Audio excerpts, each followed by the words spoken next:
So I don't even want to emphasize what Nuno has already stated about the fact that I'm the old guy of the bunch, but I Oh, think don't feel bad, man. it's too late for you to take it back, Nuno. It's the damage is done. I'm sorry. 16 million colors wreak some havoc in your head.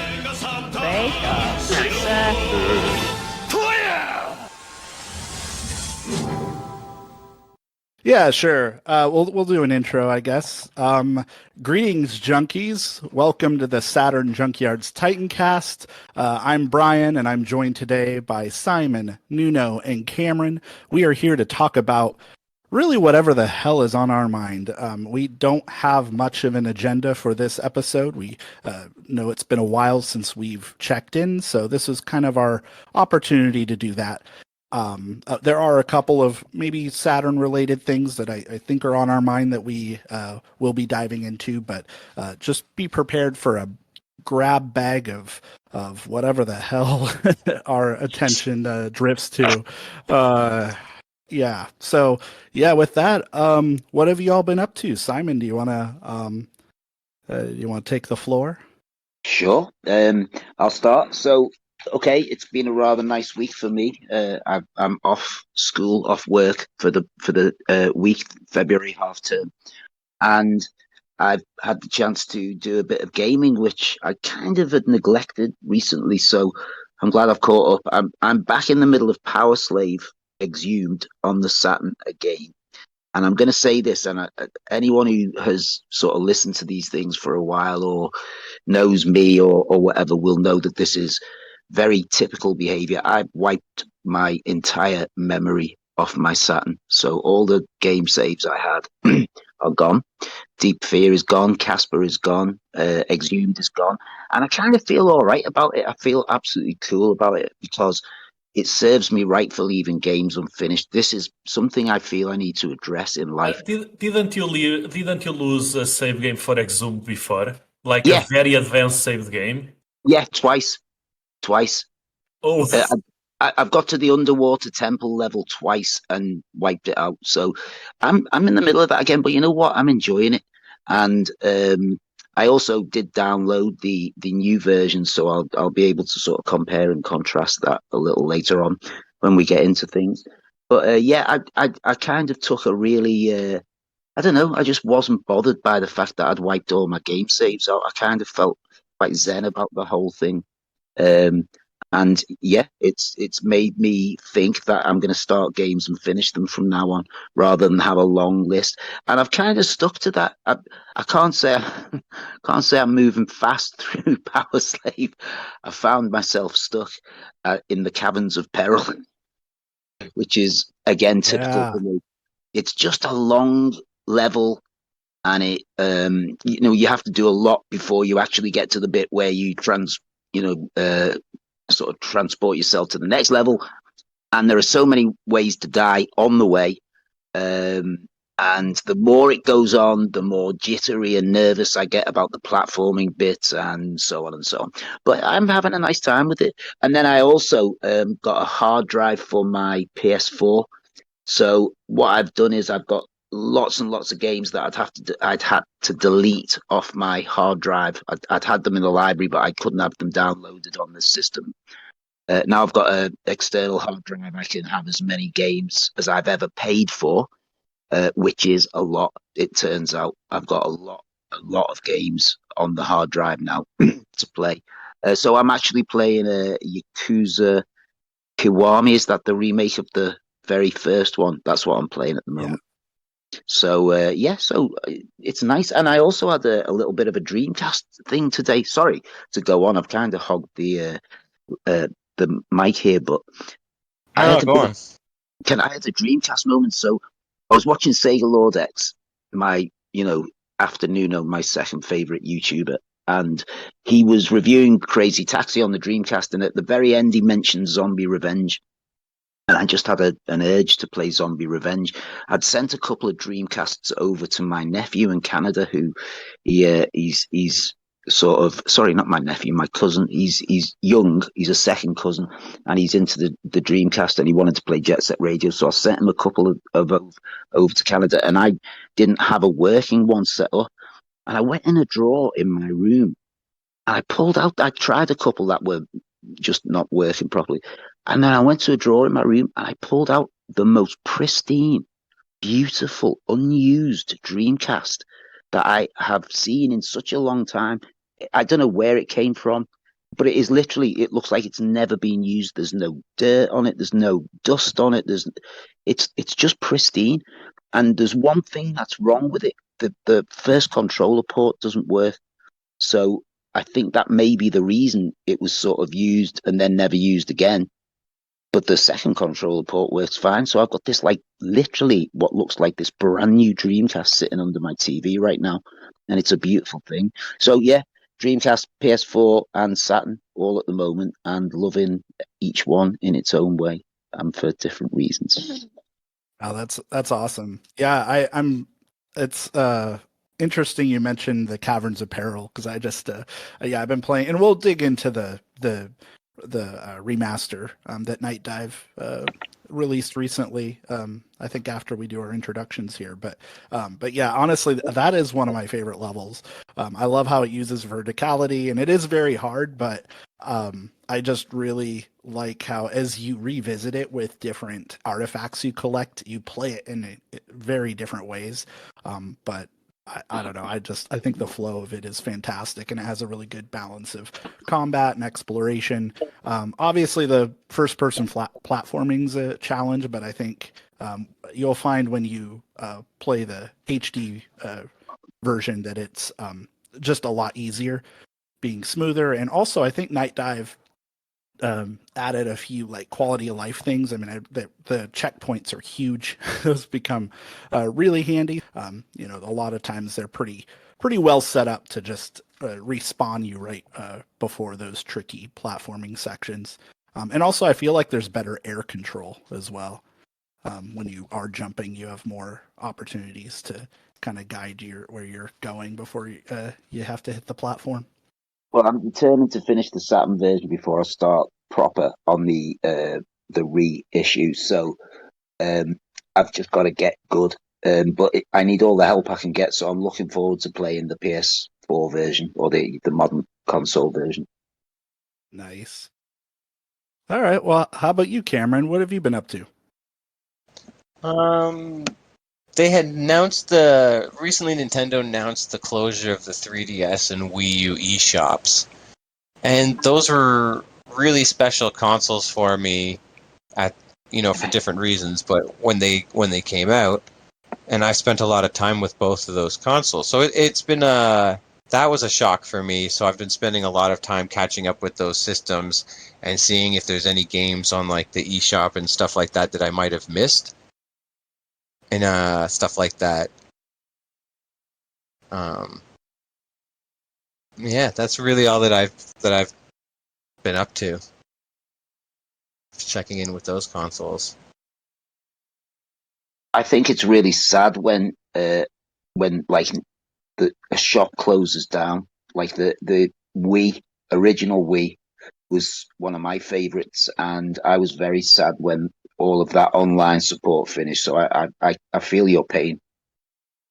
Well, it's kind of weird because I was watching Modern Vintage Gamer, and he pointed out that you can still, like, go on the Xbox 360 store and purchase games off the Xbox 360 store.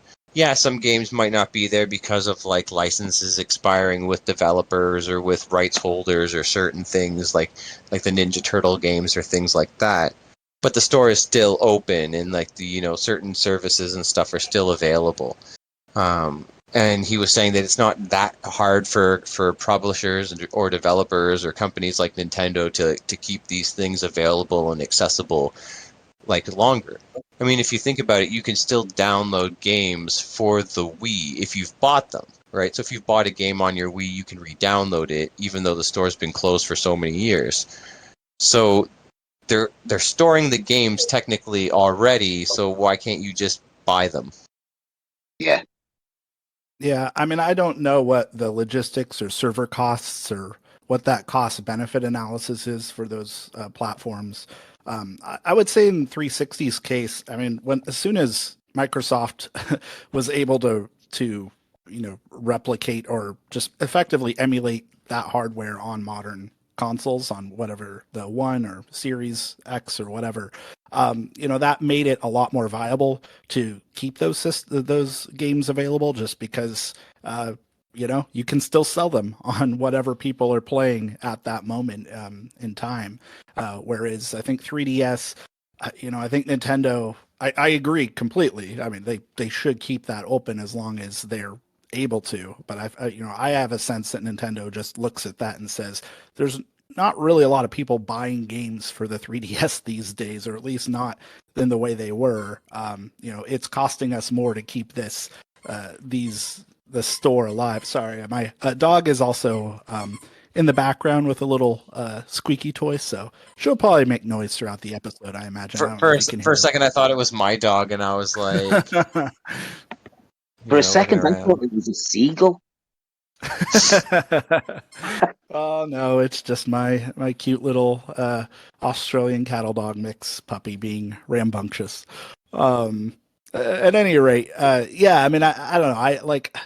I won't assume or know what Nintendo, what their thinking is, and of course Sony, we went through that as well last year. Oh yeah, but they turned it around because there was a lot of people that were willing to throw money and support like that, the PS3, and when everyone was like getting their FOMO for PlayStation stuff, like that the money turned their thing around. And I think that's that cost analysis thing that you were talking about. Nintendo's announced, hey, we're shutting down the Wii U and 3DS eShops, and there probably wasn't enough of a tick for them to even notice. I've even heard that they want to shut down the Wii U's like online structure like faster. Like say with the Wii, they stretched it over so long, but with the Wii U, they want it gone. They just feel that they have to keep it available for 10 years. Otherwise, there could be a class action lawsuit or something like that. Oh wow, I didn't hear about that. Yeah. So yeah. Wow. It's something that I read somewhere that there's like they were concerned about that, and they've wanted to shut this all down since like 2014, but they just can't. So they've left it open as long as they are obligated to. Yeah. And I'm like, well, I get it. It's like to Nintendo, it's like the Virtual Boy, and they don't even want to talk about that. So, I mean, it's really sad when you consider the Neo Geo sells 1 million or 1.2 million. That's a success. The Wii U sells 14 million. Big failure. Yeah, and I mean, it sucks because preservation obviously is so important for a medium like video games, which the companies in that space have traditionally been terrible at preserving their works. They would distribute games as long as they were marketable and could make money from them. Otherwise, I mean, you see so many instances where source code's lost, where just like everything is pretty much lost to time. But I would imagine in this instance, for a company like Nintendo, something has to give, right? Because either, it's like if they want to close the eShop, I mean, that's their prerogative. It's their storefront. They're maintaining it, whatever. But either make those games available on modern hardware, or don't be an asshole about piracy. Well, I think there's like a fence with that. Like, I can't really like be mad at Nintendo 100% in like this situation. Like, really, like they said it's contractually 10 years. That's a long time. Yes, I would like longer. But those games from Wii U are available for the most part on Switch. They've been ported over as deluxe versions. I mean, no, a lot of them don't have the dual screen functions or the asymmetrical gaming, which was some push. But realistically, I thought during the Wii U's life they probably could have done without that and still sold more Wii U's. And the Switch has shown us that, yeah, that is true. Like, people really did like Mario Kart 8. They really did like Splatoon, they just didn't understand the platform. Well, yeah, I mean, and that was probably more for the bigger Nintendo games. I mean, I think I'm My mind's like more framed around the older Nintendo games that they would have had in a virtual console space that now have not been purchasable on a Yeah. modern platform in decades, like that kind of stuff. I mean, as far as the Wii U's heavy hitters, uh, conveniently for Nintendo, as they were looking for more games to fill in the Switch's library, a lot of those titles became great fodder for that because a lot of people who own Switches hadn't played them on Wii U. So yeah, why not release Mario Kart 8 and Super Mario World or 3D World and all of those yeah, more power to them for that. Yeah, no, but that's fair enough, and I think we can all acknowledge that it's a complicated issue and try to treat it with some amount of nuance. So with the time being, like, I'm just trying to pick out whatever like physical games that I can kind of just get that are physical. And then with the as Resorts Online, I'm picking out a few things that I'm like desperately interested in because I still want Nintendo or those publishers and developers to know, like, I did appreciate the time, I supported the console, I supported you, and these games were important to me. I know at a time that I will have to modify the system, and there is a community willing to bring those services back. There's people working to bring the Miiverse back and to keep those online things available even after Nintendo said, "Well, we're done with it." Yeah, well, it'll be exciting to see what comes of that next. I mean, I think that it's the fan communities have proven to move mountains in terms of keeping some of this stuff alive that we otherwise would have never thought possible. So yeah, I'd be excited to see what happens. Exactly. I mean, look what happens in the Saturn community every year. We're always surprised to see what new translations or gadgets or devices become available for, I mean, a 25-year-old, almost 30-year-old console. Yeah, absolutely. And I have no hope of keeping up with with any of that. It's so hard. I'm glad that you all are on, are in the communities where they're discussing that. You can kind of keep up with it a bit better than I am. I mean, certainly the Shiro folks are in that space just all the time. I don't think my brain is capable of keeping up with it. I don't know how you guys manage it. I don't know about everyone else specifically, but I just kind of like, I'm like taking notes as I go by, and I've seen like Watch and Rotor and like the Fire Pro wrestling stuff. I haven't gotten a chance to really like play any of them because I haven't set up my Phoebe. I'm really intimidated by that whole process. Like the instructions, I think, make it sound more complicated than it needs to be. I think, and that's why I'm kind of like apprehensive. But yeah, I mean, I was surprised to find with Araya at least, which might be a little different in its process, but I was really surprised to find how straightforward that ended up being. It did seem more daunting than it actually was when I actually had because it's pretty easy to get the disk drive out without much fuss. I mean, there isn't really a lot to break because it's all kind of at the top part of the console, so you're not really messing with a lot of the chipset or innards or anything, and you don't have to solder anything really. At least I don't remember having to do that. So it's pretty straightforward. So maybe if there's like YouTube tutorials or something that might help break it down a little more. But I wouldn't worry quite as much about that if you can help it, because once you get into it, I feel like it'll make a lot more sense. All right. How about you, Nuno? What's new? Well, not much really. I mean, I seem to be at a somewhat weird place when it comes to gaming.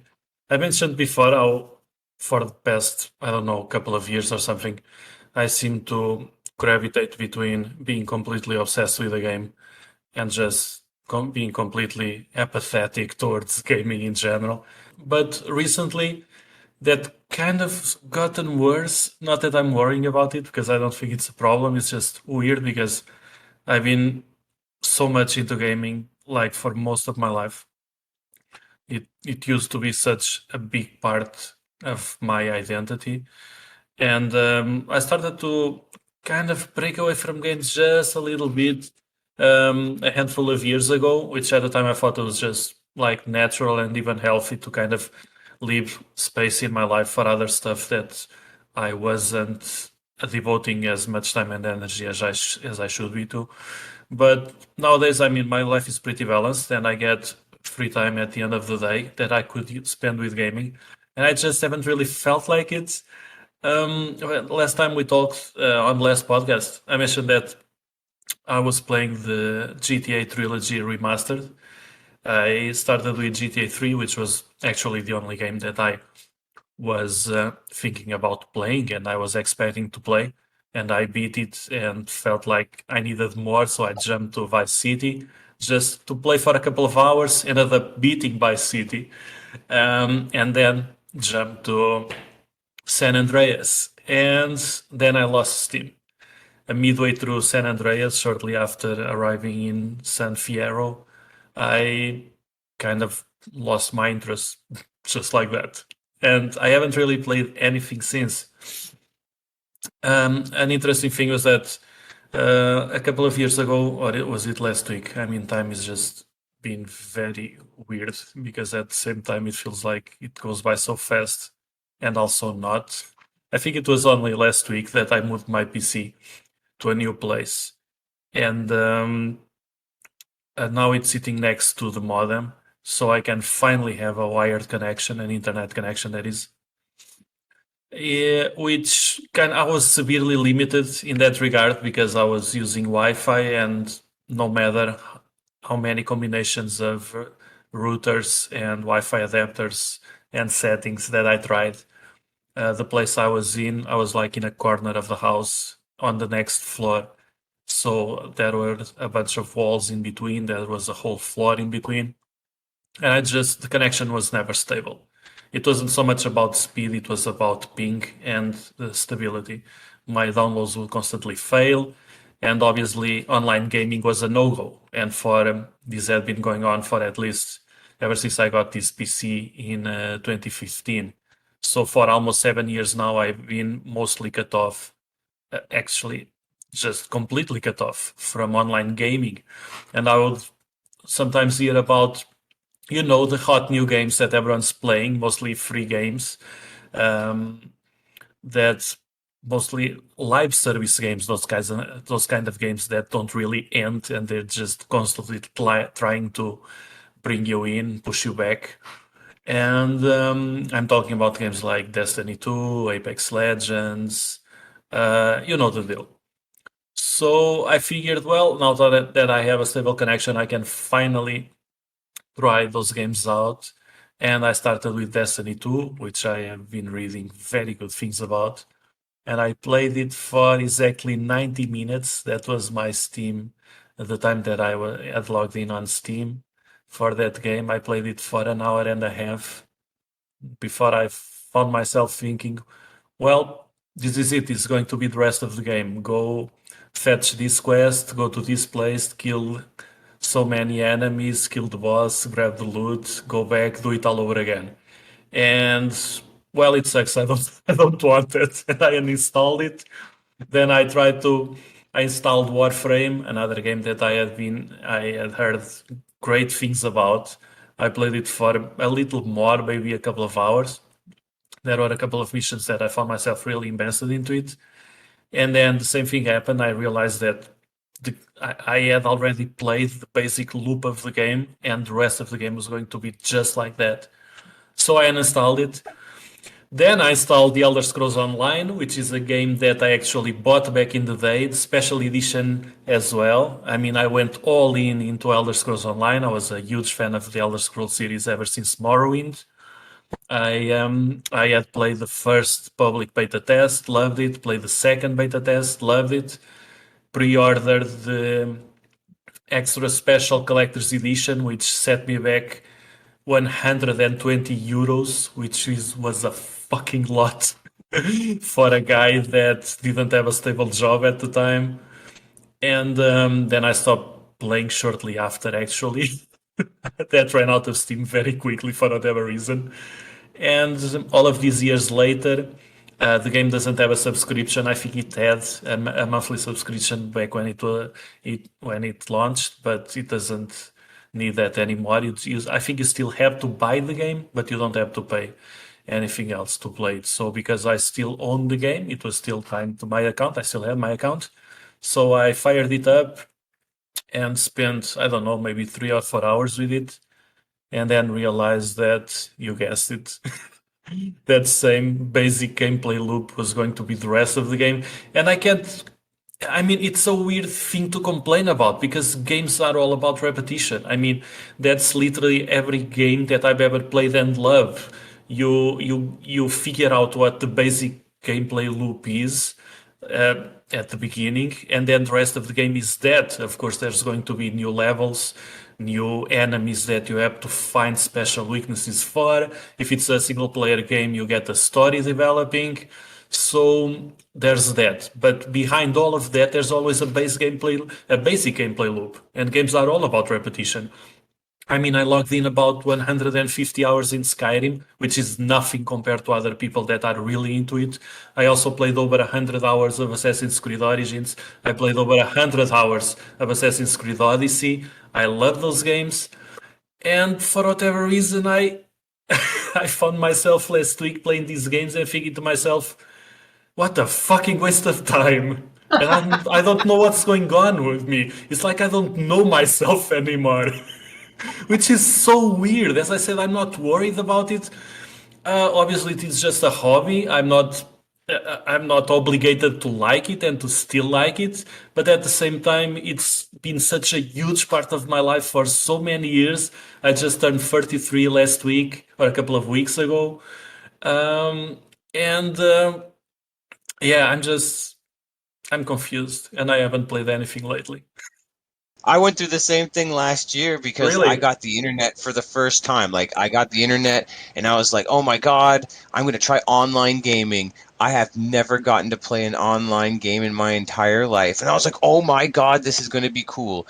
And some friends got together and they're like, let's play Apex Legends. And I'm like, okay, that sounds like a thing that maybe like people do. Like, people play these online games together. And I'm like, okay, cool. And I'm playing this game, and I'm like, what button does what? And I felt old. I felt really old because this game assumed that I had been playing online games for the last, like, 15, 20 years. And I'm just like, what's crouch? They're like, oh, this is crouch, punch, heal, stab, like, dart, slide. And I'm like, what? What? How do I pick up a weapon? Like, I have no idea. Right? So I'm like, is there something easier? Is there like an easier online? Do they have online games for children? Right? I'm like, where can I go with this? Actually, children play this. My boss's son, who is like 12 or 13, plays Apex Legends. So these are Oh well, kids' games thank you for nowadays. making me feel better. Sorry, man, but I have to share. So I'm like, okay, well, what can I play? So I'm like, maybe I'll try one of those MMOs. And like you said, there is a loop, but like some of them like you're okay with, and it was like an action kind of adventure game. So I was more like less just like wandering around the world, and if I solved something or killed something, cool. But I was more or less just wandering around this entire world.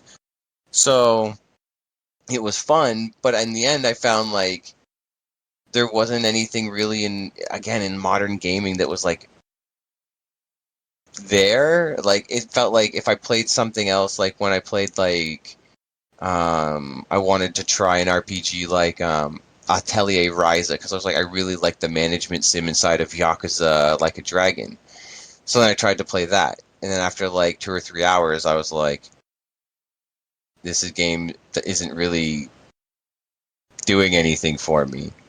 And I tried Spyro the Dragon with my mom, and then my mom couldn't get into the game because that game felt too hard for her, and I'm playing it and I'm going, yeah, it's a remake of an old game, but I don't know if I'm still invested in this, you know? And it's going through all these different games where I'm realizing, like, what do I like? You know? Yeah. Do I even like things? We're getting old and cranky. I mean, Simon is the youngest of us in spirit. Yeah. Yeah, thank you, Nuno. Off air, Nuno made a very unkind comment, and I've been sad and feeling sobbing since he That said is a lie. it. Yes, I'm the person who's over half a century old in this group. I'm proud of it. A pension and no less. So yeah, okay. But yeah, youngest in spirit. I'll take that. Wait, are you just talking about the insinuation that Simon would possibly remember the Cold War better than we did? I think Simon's like, oh, look, a new game. Isn't it shiny and exciting? And we're all like, but why? And he's like, because it's shiny and exciting. And we're like, really? How do you keep the glow? How do you keep that mystery going? I honestly, I think there's a lot to be said for, I don't know, our tastes changing, and sometimes that means that the things that we grew up on or have been playing or enamored with for years and years that we would hold up as our favorite types of games just don't resonate with us in the same way that they used to. I can certainly relate to some of the things you were saying, Nuno, about games that are just purely about that, about repetition in their loops.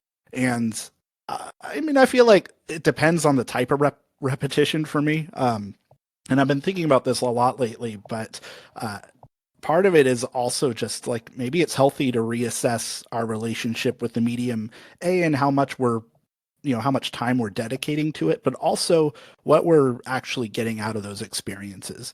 And I think we have a habit of shorthanding everything to like genre names or concepts or gameplay mechanics, that we try to classify games as and play games that speak to those specific things rather than the reasons we actually play those games to begin with. And lately I've been playing a lot of Sonic Adventure, and I wrote about this on the Dreamcast Junkyard just a day or two ago. And I've come to the realization that I really appreciate that game maybe more than ever, but less as just as a game in the traditional sense of like a platformer or anything, because I don't like it as a Sonic game. I don't like it as a platform game, but I love it as an amusement park. And when I want something that is familiar and has like kind of that sensation of just a quick rush that I can hop on a ride and it'll have a little bit of spectacle and it'll have a flow and it'll help distract me for a few minutes. And then I can replay some of those Sonic action stages in particular. I mean, I think I love that specifically, that sense, and that is why I would go to a game like that. And so looking at other games that might resonate in a similar way, I've also been playing a lot of Trick Style and a lot of Sonic R a little bit, and games like those that kind of have like maybe a roller coaster sort of sensation. And that's just a single example, but part of that is just thinking about what are those experiences we really want to emotionally resonate with us, and then seeking games that might speak to that underlying experience rather than just a genre or a concept that we had traditionally liked before. And so that's kind of helped a little bit, and it's been an interesting journey in trying to work out that shit in my head. Yeah, speaking of Dreamcast games, I just remember that, well, as I mentioned, I moved. It's kind of difficult to explain, not difficult, but it would need some explaining about my home situation. I moved, but inside of the same house, if that makes sense, which it won't if you don't know what I'm talking about. But anyway, I didn't just move my PC. I kind of moved to a new room. And I picked up all of the stuff that I had in the old room in terms of media. I'm talking about DVD movies, Blu-ray movies, and also some games that I had and music CDs. And among the games, which were mostly actually Dreamcast games that I had there, for some reason, probably back from when I had my actual Dreamcast in that room, I found out that I apparently am the owner of two still sealed Dreamcast games, which I have no memories, no recollection of. I have no idea where I got them, if I bought them, if they were given to me. One of those is Pod 2, like that weird racing game set in like Yeah. other planets. And the other is a Deep Fighter. I think it's a submarine game or something. Okay, that's got some good FMV on the start of it, Deep Fighter.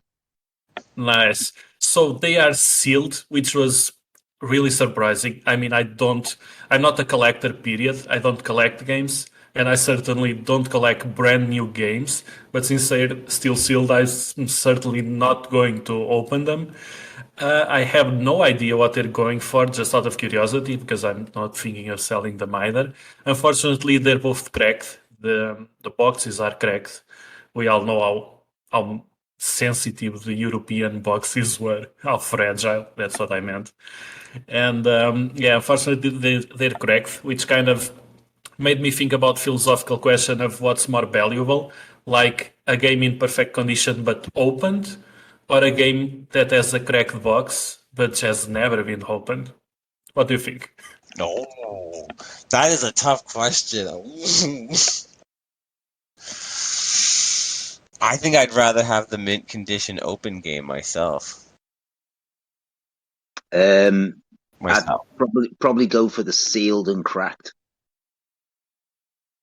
I would throw them both away or sell them both and just play a pirated version.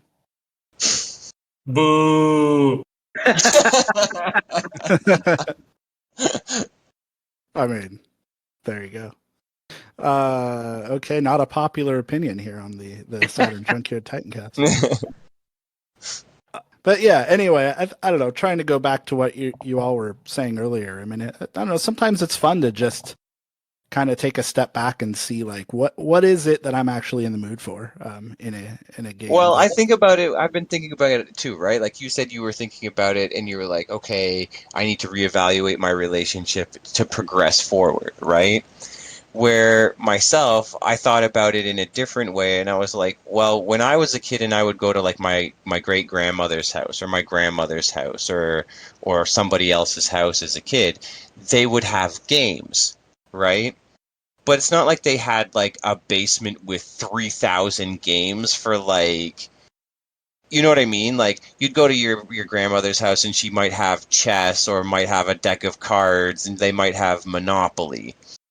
But that game lasted them for like their almost entire life. They played that game, they liked that game, they understood that specific game. Right? And there's nothing wrong with that. There becomes like some familiarity, and then that is your pastime. What is that one specific game? Well, there's nothing wrong with that because I think of people like Roberto, right? He only owns Sega Saturn, right? He doesn't own another console. He doesn't own games for any other console. Just that, you know? And even my little sister, she has an N64, and that is what she plays. If she tries to play a newer game, she's like, well, I don't like the controls. I don't like that this is different. I don't like that that's different. Right? And then it's like, oh, no, it's weird. I don't like it. So there is a bit to be said for just, there is accepting what we have and just being okay with that to a degree, I think. You know? I think it's great that there's like Apex Legends for like Nuno said for his boss's kid, and that there's Minecraft for that next generation, and that there's something else, you know, being made for generations after. Like that totally makes sense for me. But I think it's like time. There's something to be said for just passing the baton on and saying, "Well, I've had enough. It's now your turn." You know, I'm an adult. I have enough. This is for you now. That's totally fair. I mean, you know, I feel like the more eager we are to pass off the baton to other generations of game developers who are going to be making those games, whether we like it or not, I think it's letting go is healthy, and it's also our best chance of getting anything remotely innovative or great to carry that mantle forward for the medium in the future. And honestly, I look at games that are in the indie space today. And if I'm somebody who's even like as somebody who does have a proclivity for a certain type of old school type experience, or even like Dreamcast era where they were just throwing stuff conceptually at the wall to see what stuck, I feel like today the indie space is capturing that essence or that vibe in spades. I mean, I can play like a Untitled Goose Game or Hades, or some of these, or Umurangi Generation, and these games hit every bit in the way that my favorite games back then, my favorite Sega stuff of yore did, and I love that. Like I don't feel like I'm losing anything. I feel like that stuff is still happening. We still have it. Oh, and I'm not trying that it's not there, right? It'll almost come out kind of condescending actually, maybe when I say this, and I'm not trying to be in any way, shape, or form. But it's like when I was a kid, it was like your parents made these games, like people that were older than you, like developers or whatever. They made these games. These games are for you. We've made them, right? And now when I'm playing games, it's like, well, this is a game my friend would make. You know what I mean? Like, this doesn't feel like it's made for me. It's like, yeah, it captures the essence of that very well, but it still feels like it's not for me. It feels like my friend made this. It feels like I made this. It feels like it's something that I made for my nephew or my niece, you know, and I don't feel like a connection to it. I guess that's, like I said, it feels kind of condescending. So even, I mean, like when my niece and nephew are older and their generation is now making games for that younger generation, I may feel an even bigger disconnect, right? As an older person going, well, I don't understand. I'm disconnected. I'm this and that. Even though the experiences are exactly the same, it'll just feel like, oh, children are making games for children now. How cute. Yeah, I don't know if I get that. I mean, and certainly in like a strict, target market, a very like rigid marketing sense, that probably is still the mentality from a lot of companies. But honestly, I feel there's an understanding that the core audiences for a lot of these games are wider than they've ever been, and that it is older people, it is adults, it is people from all walks of life who are now playing Oh no, I games. 100% believe that. And that's what they're making them for. Like those experiences are being made for very different audiences than just kids, like when we were growing up. No, because like I was watching a thing on Spyro because I was like I said, I was playing that with my mom the other day. So I was like, would this be a game that my mom could play? So when I was actually learning about the original Spyro, that is how that game got taken off originally, was by adults. It wasn't that kids were playing Spyro. It was that their grandparents and parents were playing it and then being like, oh, we like this, so we'll buy it for you. Right? Which was kind of, to me, a weird take. So I was like, okay, I'll play this with my mom, right? I'll buy the reimagined version. It's on sale. This should be amazing. It's got quality of life upgrades, it's got visual upgrades, it's all this other stuff. And I thought that's perfect. But then it ended up being, she found it really difficult and challenging, and she didn't really quite enjoy it as much as I'd hoped she would have, right? The weirdest part was, to me, the whole dual stick controls. Like, that was the whole thing that broke PlayStation out in the PS1 days, that fixed like shooters and whatnot. But at the same time, that was the thing that gave her the biggest problem, right? Oh yeah. Yeah. Where like the original game had the camera that just magically followed you and made things look a certain way. And at the time we griped about these automatic follow cameras and how they get stuck and hung up on things at times. But to certain people that was a benefit. So there's something to be said for some of that kind of stuff. I'm not saying that they've taken away or added stuff or made things inaccessible. Like you said, they're casting wider nets. Like you said, the market's there. Older people are playing, younger people are playing, broader demographics are playing. But to me, like, they're playing games that we've made as gamers. Right? It's not like when we were kids and they were architects or designers or programmers and they weren't quite as attached to the medium. I don't know. It just, even if it's the same, to me it's just still kind of different, and it's almost like a traditional, like you said, a really rigid like demographic kind of thing. And I still feel like a disconnect. What is interesting, the subtext there that I completely agree with is that a lot of games or conventions of just a dual stick camera system, as you were mentioning for Spyro. I mean, that is something we took for granted as as we built this vernacular of how to play these games mechanically, like just by growing up with them.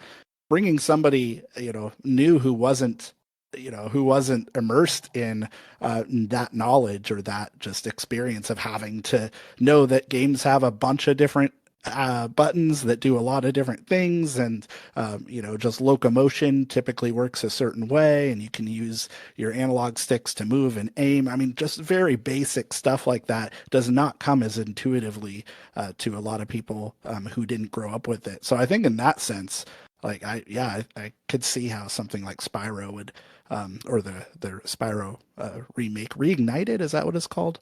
I think it's called Reignited, and it was Yeah. also interesting because I seen a girl on TikTok making a very similar complaint that she felt like, why were girls alienated from games, because once they start playing, they have to play catch up with the boys who've had more time, learning these systems and figuring out all these controls, and they're thrown into it, and if they can't hang, they feel like they're at some disadvantage or they'll be snubbed. Yeah, not to mention the companies that made that male, 14 or 12 to 24 demographic their, end all be all market to pander to during all that time. So, I mean, that in itself had gatekeeping connotations.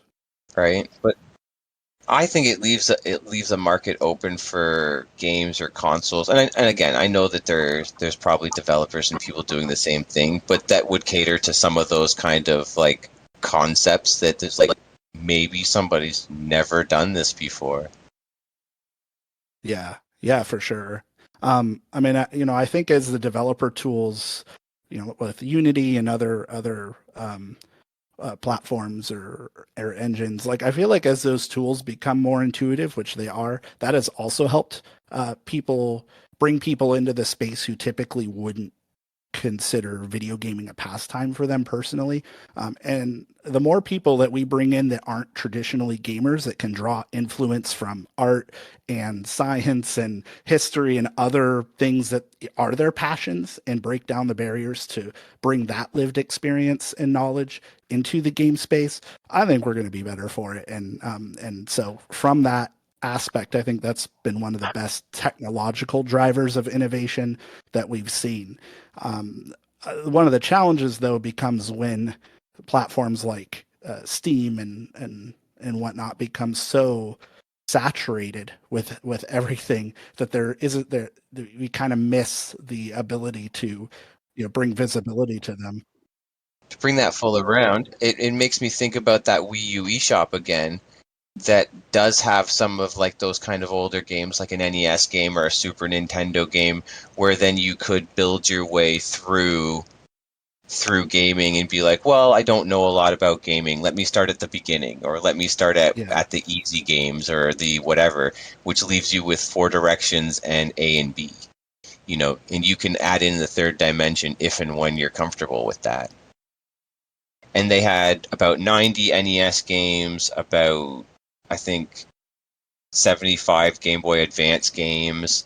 So they had NES, SNES, N64, Wii games, Yeah. and it was like DS games were even on there, which was really kind of impressive too. So it's like you had a lot of Nintendo's back catalog of first-party games across almost all of their systems available on this service. So if you were like, hey, I don't want to buy like a 10 gigabyte game for my hard drive, I'm going to buy some little games.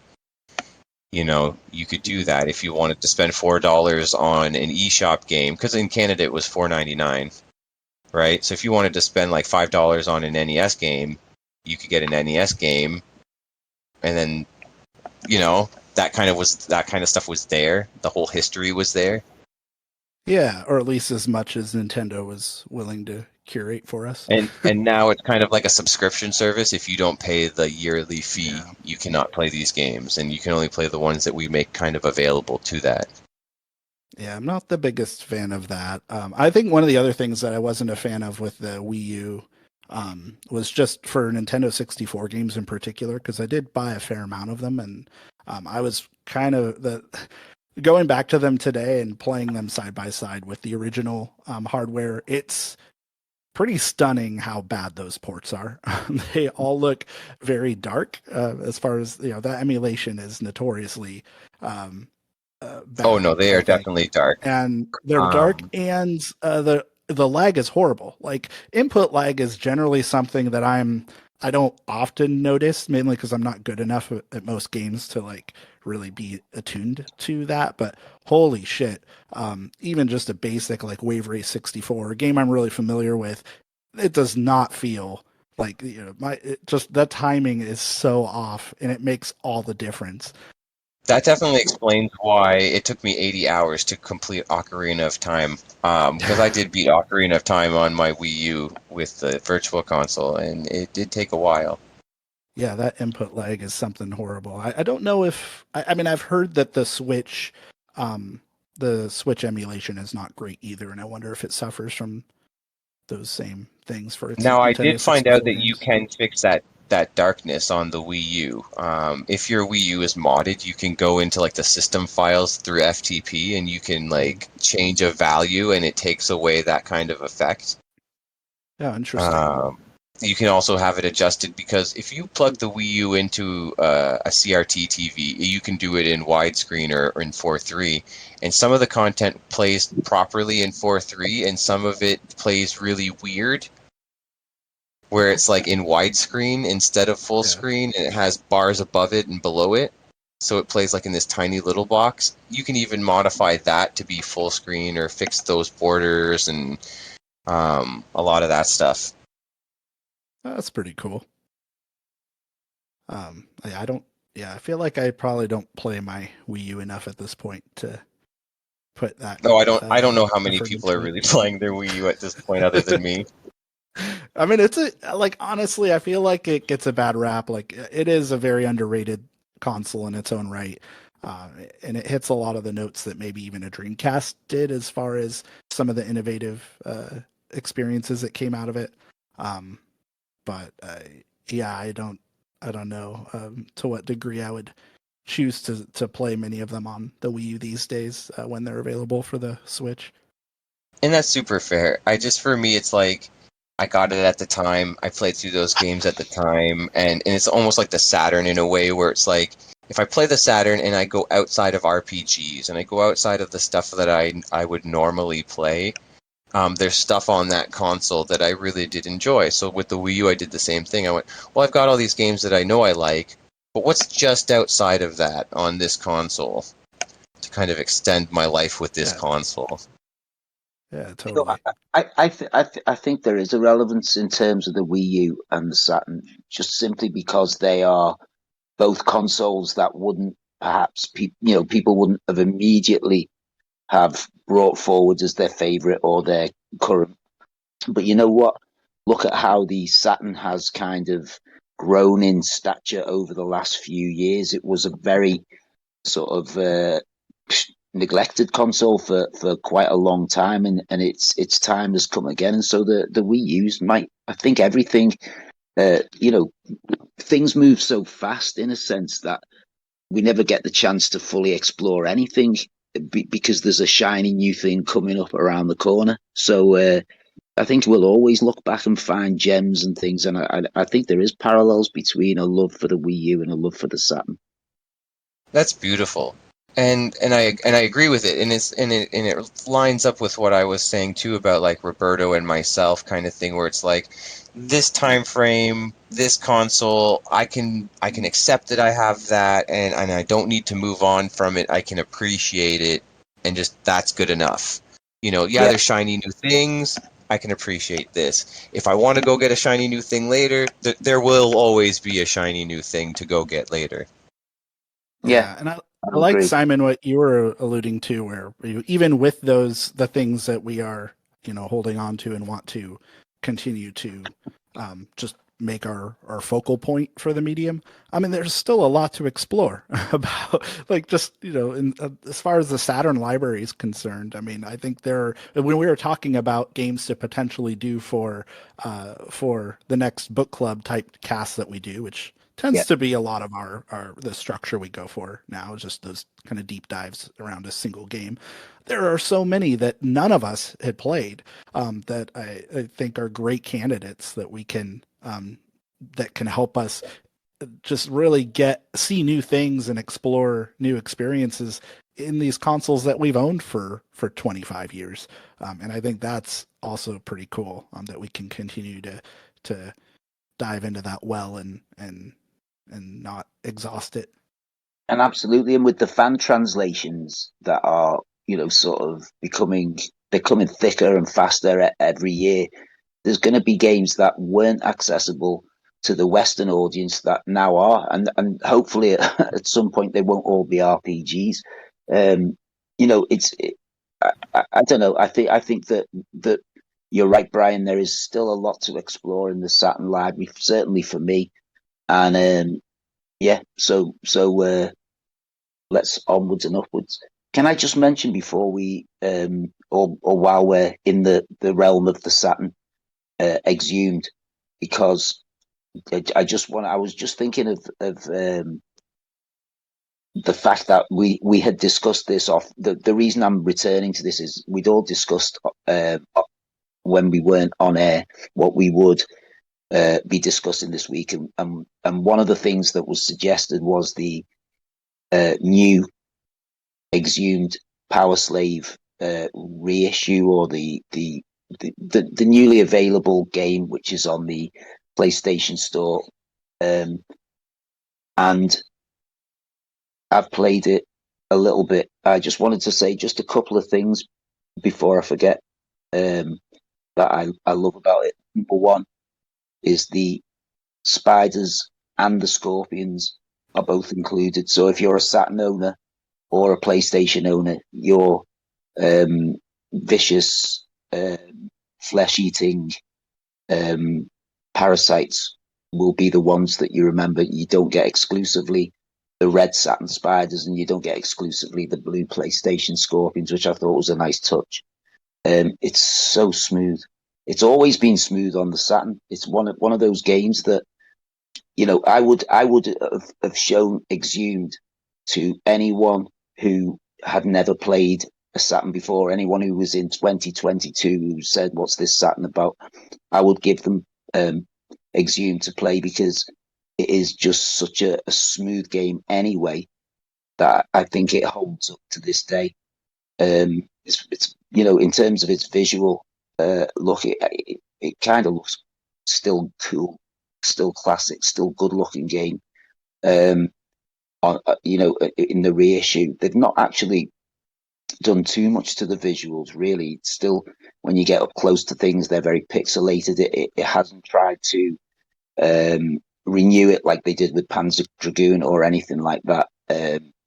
It's just a nice reissue of the game. But using the twin sticks on the PlayStation controller was really nice. Using the shoulder buttons to jump was nice too. Although I was a bit, one's your trigger and one's for the gun and one's your jump button left and right, and I did get them confused a couple of times. But so I just wanted to sorry for sort of bringing us back round to that. I just wanted to say that I'm looking forward to playing that. But I as I said before, I think as I mentioned before, I'm gonna try and complete this Saturn one, or try and get back to where I was at least, before I get deep into the new one, because I think if I start the new one, it's going to be easier, because there are checkpoints there that aren't in the Saturn game, and I'll never complete the Saturn one. If I complete it on the PlayStation 4, then I'm worried I'll never complete it on the Saturn. So check back with me next time we do the Titancast, but and see if I actually did it. But my aim as of now is to carry on the Saturn, and also to I don't know, to complete games before I try anything new. So sorry for just monopolizing the conversation there. No, fair enough. I think we were probably going to end up there eventually, um, because I do think a few of us. I mean, you've been playing it. I've been playing it the last couple of days. Uh, yeah, I'd be curious. I guess we could take a step back though, and do either of you want to give kind of a broad outline of what this game is for people who are not familiar with PowerSlave Exhumed? You want to go there, Nuno? Oh, sure. So, PowerSlave. I know it better as Exhumed because that's the name in my region. And for the remaster, they actually went with both, which was the smart move, probably, to It's kind of brilliant. to appeal Brilliant. to both continents. And it actually sounds really cool to have Exhumed as kind of a subtitle, because to exhume is to like take something out of the tomb, which is what is a more appropriate metaphor for a remaster of an old game. And so PowerSlave, also known as Exhumed, is a first-person shooter set in Egypt, not ancient Egypt. It's actually set in the current time, modern days. I should say we have machine guns, and there's an helicopter crashing near the beginning, because what else are helicopters for in fiction other than to crash and burn? And although you do kill a lot of mythical beings, mythological beings, so it kind of feels like you're in a fantasy version of Egypt. And the two things that really made it stand out back in the day. I mean, I didn't play the first one back when it came out in the 90s. I actually played it later when I was in my late teens, early adulthood. And I still liked it a lot, like a whole lot. Which means that, nostalgia aside, it really is a good game that deserves to be played. One of the things that made it stand out was precisely the theme, the setting. There are not a lot of games set in Egypt, whether ancient or modern. And the other was that it was a first person shooter, but the structure was kind of like a Metroidvania, as we call them nowadays. So instead of being linear, I mean, FPSs from that time period, they had non-linear levels. The levels themselves were ripe for exploration, and you were encouraged to go back and forward to explore every nook and cranny. But the general progression was still very much linear. You beat one level and then you play the level after that. Unlike those games, most games from that time period, PowerSlave. I'm just going to go with the American name because, yeah, let's go with it. PowerSlave was much more linear in that regard. So you actually went back. Not only did you explore the same level more than once, but you had like a hub area that you went back to and used to explore other levels. And to access other levels, you would unlock special abilities that would allow you to access areas in previous levels that you couldn't the first time that you went there. So that really made it stand out. It was the theme and the exploration. And those are the very same things that in the year of our Lord 2022 still make it a worthwhile game, in my opinion, still make it stand out and make it worth playing or revisiting if you have played the original version. Was that good? Yeah, I couldn't agree more. It is. I don't know. I mean, I've only been playing it for a few hours. I think I just finished. Oh my gosh! It was after the cavern, this apparel. It was like, oh yeah, I'm in the Nile Gorge right now, so I can't speak to like the full experience yet, and I do think it's probably worth revisiting or exhuming this topic later on a future podcast, as you, Simon, particularly as you finish the game in general. But yeah, I think it's brilliant. I love the job that Nightdive has done with these types of games. I mean, I think they were responsible for bringing the Turok 1 and 2 to modern systems. Is that right? Yes, yes. Yeah. Also, Shadow Man lately. I think that was their latest release. Shadow Man Yeah. Remastered. Oh, I've Did not they played. Oh, go ahead, Simon. No, I was going to say, did they do the Nukem 3D that was just recently put onto new systems? Because obviously there's a connection between the two games as first-person shooters on the Saturn that both use the same engine. Am I right in thinking that? Yeah, I'm not sure they made. Yeah, so the Lobotomy engine or Yeah, Lobotomy's softwares. No, I don't think they did Duke Nukem. They did do Quake, the 2000 the one that came out a few months ago. right. That was an excellent version as well. Although I think maybe that one was. I can't keep it straight if that was like Bethesda or I think Bethesda did the Doom 64 and Quake ones, but Right. but at any rate, yeah, Nightdive, and then I think Throwback Entertainment also is part of this PowerSlave Exhumed project.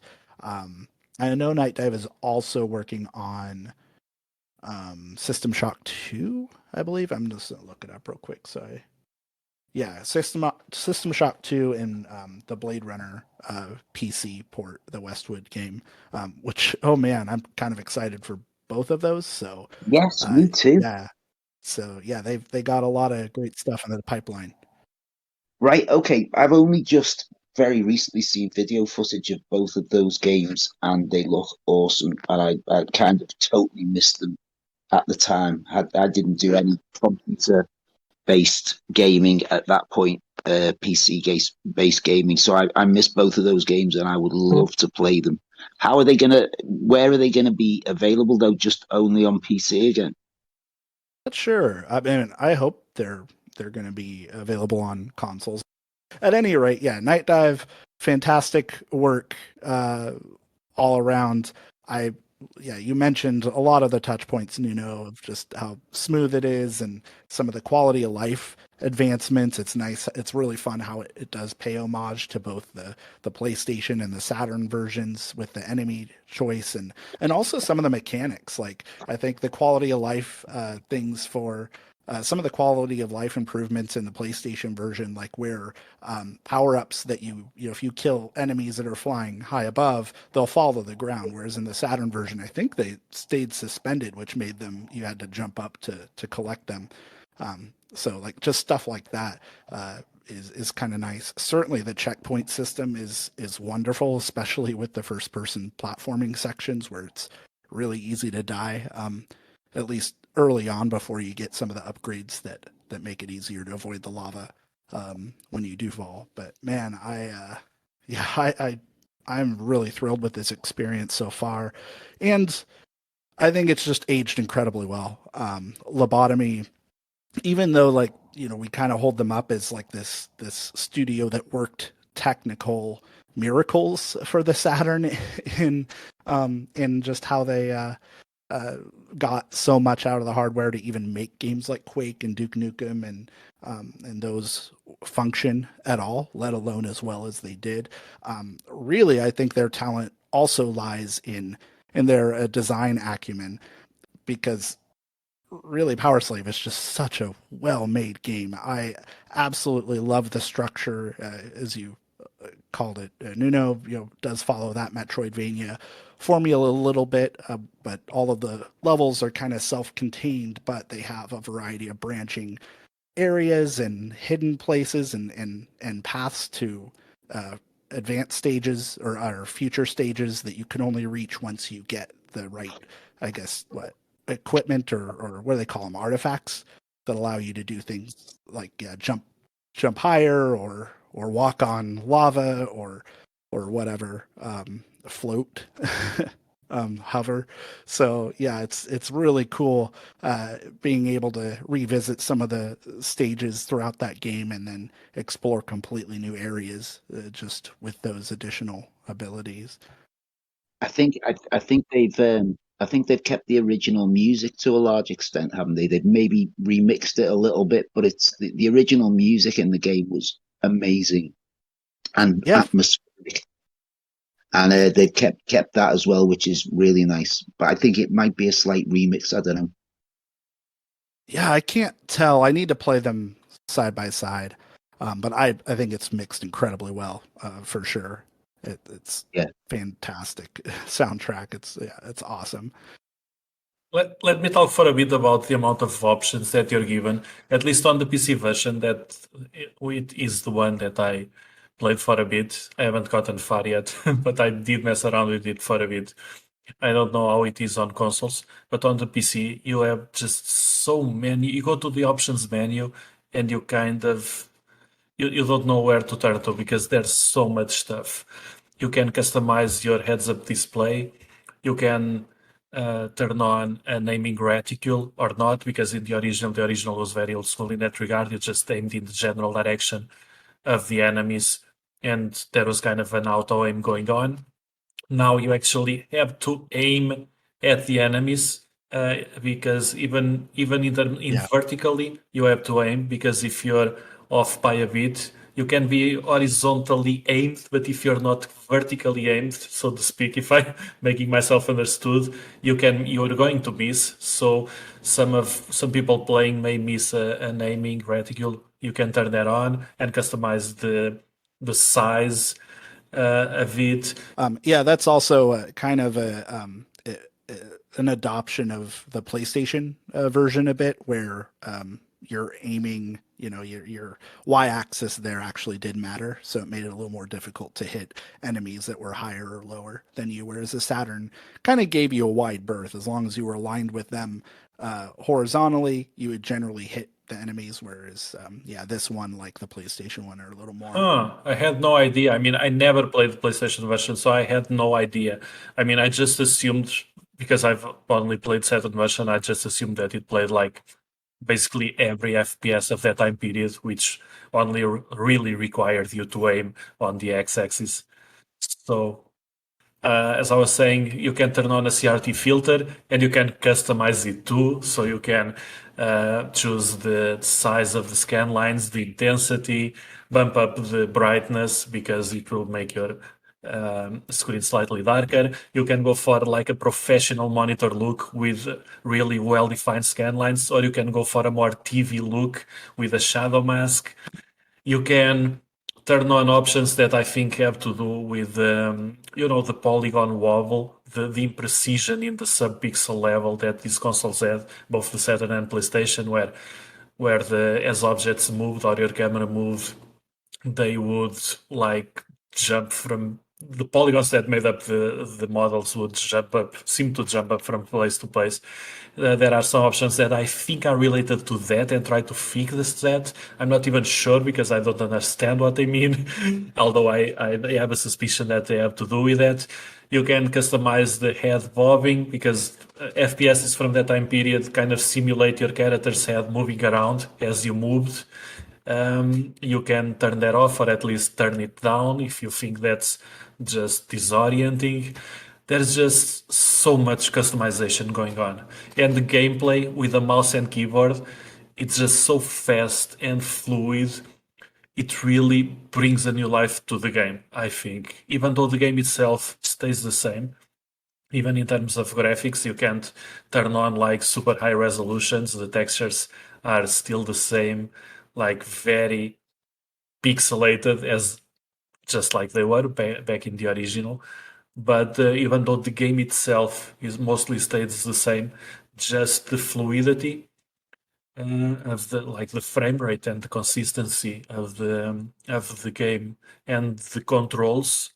You guys mentioned that on consoles the twin stick controls also work very well, and on the PC with a mouse and keyboard, it's just a dream to play. It feels like you have no limits, you have no shackles, you're not tied to hardware limitations, you're just free to explore the game fully.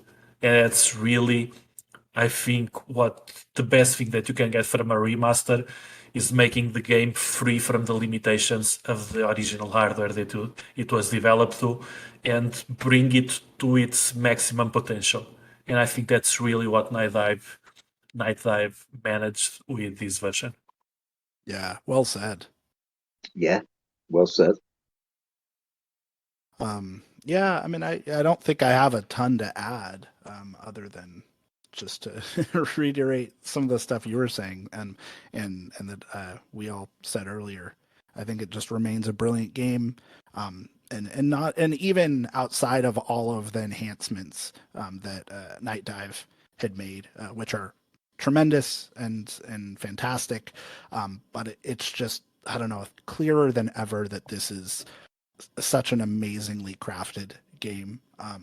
With that, and I think it speaks to really how great a developer that Lobotomy's team was back in the day. And yeah, it's probably one of my favorite games from the whole fifth generation, and I think replaying it today has really rekindled that appreciation and that enthusiasm. I just want to add that although I really have no complaints at all about this version from what I played so far, I do think they could have gone above and beyond and included the original PC version as well. Because back then PowerSlave was also released on PC, and that was a completely different game. I know I'm basically asking for two games for the price of one. This could be just like a small bonus and not worked up so extensively as the main game. PowerSlave did have a PC game back in the day that played very differently from the Saturn and the PlayStation versions. It was basically a new game, a different game, based on the same concept. It played more like your typical Doom clone, and I think that's an important piece of history.